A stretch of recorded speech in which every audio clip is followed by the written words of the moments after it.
మమేకమై ఉన్నటువంటి వ్యక్తిని. నాకు పర్సనల్గా నేను ఇది అని చెప్పుకోవాల్సినటువంటి పరిస్థితి లేదు. 3 సార్లు శాసనసభ్యులుగా ఉన్నాను, మంత్రిగా ఉన్నాను. ఈ రాష్ట్రానికి నేను ఏ రకంగా పనిచేశాననేది ప్రత్యేకంగా చెప్పుకోవాల్సినటువంటి అవసరం లేదు.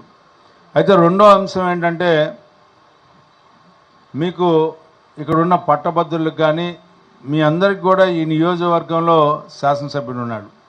బియాండ్ ద లెవెల్ మీకున్న టీచర్స్ ఇష్యూస్ కానీ, లేకపోతే ఎంప్లాయీస్ ఇష్యూస్ కానీ, లేకపోతే ఏదైనా సరే అన్ఎంప్లాయిడ్ యూత్ కానీ, ఇట్లాంటి అంశాలు ఏదైనా సరే పాలసీ మ్యాటర్స్ కానీ, లేకపోతే ఏదైనా రిఫరెన్స్కి లేకపోతే ఇంకోటి చెప్పుకోవాల్సిన అవసరం వస్తే my doors always open for you.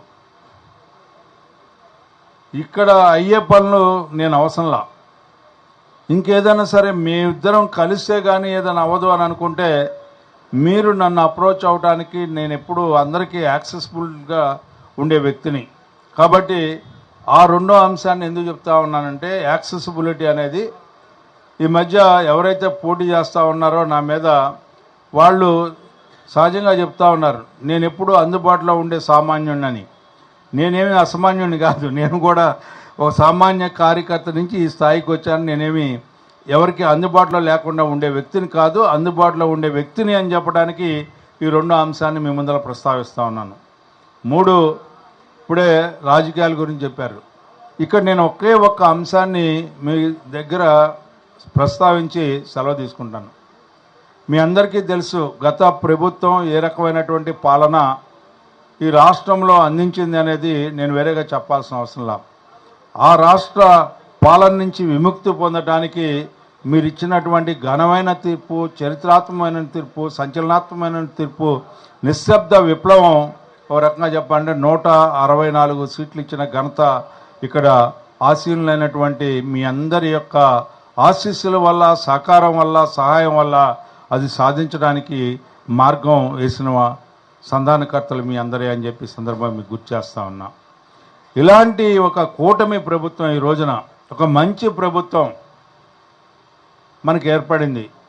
Chandrababu గారి నాయకత్వం, అదేవిధంగా పవన్ కళ్యాణ్ గారి నాయకత్వం, మోడీ గారి యొక్క సహకారం కేంద్ర ప్రభుత్వం నుంచి ఈ రోజున వెనకబడ్డటువంటి, గాడి తప్పినటువంటి వ్యవస్థలన్నింటినీ నిర్వీర్యమైపోయినటువంటి పరిస్థితి నుంచి, చిన్నాభరణమైనటువంటి అతాకుతలమైనటువంటి ఆర్థిక పరిస్థితి నుంచి మరలా గాడిలో పెట్టుకోవాలి అంటే ఈ రోజున గతంలో 2014 నుంచి 19 రాష్ట్ర రాజధాని లేకుండా మనకిస్తే, ఏ రాజధాని అయితే ప్రపంచ చరిత్రలో ఎవరు కూడా ఊహించినటువంటి విధంగా ప్రతి ఒక్కరితో కూడా కలిపి సామాన్య ప్రజానీకం యొక్క దాతృత్వంలో ఏర్పడినటువంటి ప్రజా రాజధాని మనం ఏర్పరిస్తే, మీ అందరూ కూడా ఒక విషయాన్ని గుర్తుపెట్టుకోండి. ప్రజా రాజధాని అంటే వేరేగా మాట్లాడట్లా, ఏదో మనం పేరు పెట్టుకున్నది కాదు. ప్రజా రాజధాని అనేది అక్కడ 34,000 ఎకరాల్లో ఒక దళితుడు ఉన్నాడు, ఒక వెనకబడ్డ కులం వారు ఉన్నారు, ఒక ముస్లిం మైనారిటీ ఉన్నాడు. Without caste and color and creed, all caste and all colors are mingled with our capital. That is how we were named as a peoples capital. అది మనం ప్రజా రాజధాని అని చెప్పుకోవడానికి కారణం అని చెప్పి మీ అందరికీ నేను మనవి చేస్తాను. అలాంటి ప్రజా రాజధానిని నిర్దాక్షిణ్యంగా విధ్వంసం చేసినటువంటి పాలనని మనం చూసాం. అందుకని మీ అందరికీ చెప్పేది, ఇవాళ ప్రజా రాజధానిని మళ్ళీ ఏర్పరచుకోవడానికి కానీ, పోలవరం మనకి ఏదైతే జీవనాడి, రైతాంగానికి, రైతు కూలీలకి ఏదైతే ఉన్న జీవనాడిని మరలా తిరిగి సాధించుకోవడానికి ఈ రోజున పరిశ్రమలు పారిపోతే ఆ పరిశ్రమలు పట్టుకొచ్చి మళ్ళా ఉపాధి కల్పించి 20 లక్షల ఉద్యోగాల్ని ఏర్పరచుకోవడానికి నిరంతరం ప్రయత్నించే కూటమి నాయకత్వాన్ని ఒకసారి చూడండి అని చెప్పి మీకు మనవి చేస్తా ఉన్నా. ఈ రోజున ఒక్కరోజు ఆలస్యమైతేనే ఆలస్యమైందని చెప్పుకునే రోజు, ఒక్కరోజు జీతం ఆలస్యమైతే ఒక్కరోజు అని చెప్పి గతంలో మళ్ళీ ఆలస్యం అవుతుందని చెప్పుకునే పరిస్థితి ఎందుకు ఏర్పడింది అనేది ఒకసారి మనందరం కూడా గుర్తుపెట్టుకోవాల్సిన అవసరం ఉందని చెప్పి మీకు మనవి చేస్తా ఉన్నా. ఎందుకంటే ఈ రాష్ట్ర ఆర్థిక పరిస్థితిని చిన్నాభిన్నం చేసి, పైగా 10 లక్షల కోట్లు అప్పు చేసి, ఈ రాష్ట్రాన్ని అతాకుతలం చేసి, వ్యవస్థలన్నింటినీ నిర్వీర్యం చేసి, నీరుగార్చి నిర్వీర్యమైపోయే పరిస్థితులకు తీసుకొచ్చినటువంటి ఈ రాష్ట్రాన్ని మళ్ళీ గట్టెక్కించడానికి నిరంతరం ఇదివరకు 16 గంటలు 18 గంటలు అనుకునే చంద్రబాబు నాయుడు గారు ఎప్పుడు నిద్రపోతున్నాడో కూడా తెలియనటువంటి పరిస్థితి. ఆ రకంగా ఈ రోజున కేంద్రం యొక్క నిధులను సేకరించుకుంటూ, ఈ రాష్ట్రంలో ఆర్థిక వనరులను సేకరించుకుంటూ, ఈ రాష్ట్రంలో ఏదైతే మనం ఎన్నికల ముందర హామీ ఇచ్చామో ఆ ఎన్నికల హామీని 1 సంవత్సరంలో అమలు చేయాలని చెప్పి సంకల్పం కలిగినటువంటి కూటమి ప్రభుత్వం ఈ రోజున మీ ముందుంది. అలాంటి సందర్భంలో ఈ రోజున వ్యక్తిగతంగా నేను ఎమ్మెల్సీ అభ్యర్థిగా మీ ముందుకు వచ్చినా, నేను ఒక కూటమి ప్రభుత్వం, కూటమి పార్టీ అండతో మీ ముందుకు వచ్చాను. ఈ రోజున నా గెలుపు అనేది మరొకసారి మీరు ఏ సంచలనాత్మకమైనటువంటి, ఏ చారిత్రాత్మకమైనటువంటి తీర్పు మీరు ఇచ్చారో ఆ తీర్పుకి మరొకసారి మీరు మద్దతు పలుకుతున్నట్టుగా నా గెలుపు అనివార్యమైంది మీ అందరికీ అని కూడా ఈ సందర్భంగా మీకు మనవి చేస్తా ఉన్నా.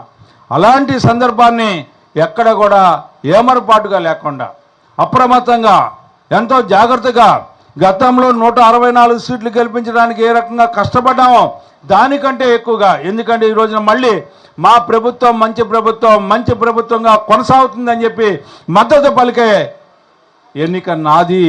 ఆ రకంగా కూటమి ప్రభుత్వాన్ని, కూటమి పార్టీది అని చెప్పి మీ అందరూ కూడా గుర్తుపెట్టుకోవాల్సిన అవసరం ఉంది. అందుకే ఏమాత్రం ఏమరపాటుగా ఉండకుండా ఈ రోజున ఎన్ని ఓట్లయితే మనం చేర్పించామో అన్ని ఓట్లని కూడా మన బాధ్యతగా ఈ రోజున ఓటింగ్ తీసుకొచ్చి ఓటింగ్ చేయించాల్సినటువంటి బాధ్యత మీపై ఉంది అని చెప్పి అది గుర్తు చేయడానికి ఈనాడు మిమ్మల్ని అందరినీ కూడా వ్యక్తిగతంగా కలవాలని చెప్పి ప్రత్యేకంగా, ఎందుకంటే నేను రాకపోయినా మీ అందరూ కూడా పార్టీ మనుషులు, పార్టీ కోసం శ్రమించేవాళ్ళు, పార్టీ కోసం అహర్నిశలు ఆలోచించేవాళ్ళు, నేను వేరేగా చెప్పుకోవాల్సిన అవసరంలా. కానీ ఇది నా బాధ్యత. ఇలాంటి పరిస్థితుల్లో మనం ఉన్నాం. ఈ పరిస్థితులను గుర్తెరిగి మనం ఏ రకంగా కూడా ఏమరపాటుగా ఉండకూడదు. ఎందుకంటే అత్యధిక మెజార్టీ గతంలో ఏ రకంగా సాధించామో 164 సీట్లు రావడానికి కారణభూతులయ్యామో ఈ ఎన్నికలో కూడా అదే రకమైనటువంటి మెజార్టీని మనం ఇచ్చినప్పుడే దానికి నిజమైనటువంటి సాఫల్యం చెందిద్ది అని చెప్పి ఆ వాస్తవికతని మీ ముందు ఉంచడానికి ప్రయత్నం చేస్తూ మీ దగ్గర సెలవు తీసుకుంటా ఉన్నాను అని చెప్పి మనం చేసుకుంటూ సెలవు తీసుకుంటాం.